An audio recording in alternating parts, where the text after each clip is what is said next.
ډیر خوندور حدیث دی پیغمبر صلی الله علیه وسلم وی ګوره لا تحاسدوا یو بل سره حسد مه کوئ ولا تناجشوا یو بل له په بیو کې دوکې مه ورکوئ ولا تباغضوا د یو بل سره بغض مه کوئ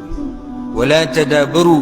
یو بل ته مه شا کوئ په مصیبتونو کې یو بل سره ودرېږئ ولا يبع بعضكم على بيع بعض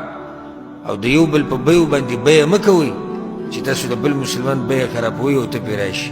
وکونوا عباد الله اخوانا او ځان داسې کوي د الله دپاره ورورولي قایم کوي په خپل منځ کې رونه شي المسلم اخو المسلم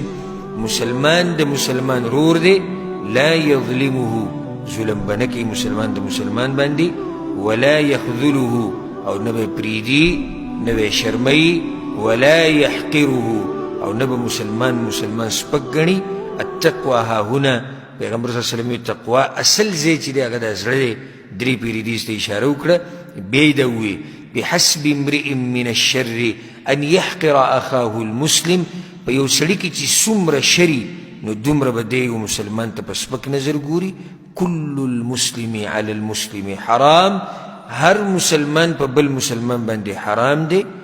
دمه وماله وعرضه د یو مسلمان وینه په بل مسلمان حرام ده د یو مسلمان مال په بل مسلمان باندې حرام دی د یو مسلمان په عزت کې ګوتې وهل په دې بل مسلمان باندې حرام دی دومره ښایسته نصیحت پیغمبر صلی الله علیه وسلم د حدیث کې کړی د حدیث په صحیح مسلم کې دی ابو هریره رضی الله عنه روایت کړی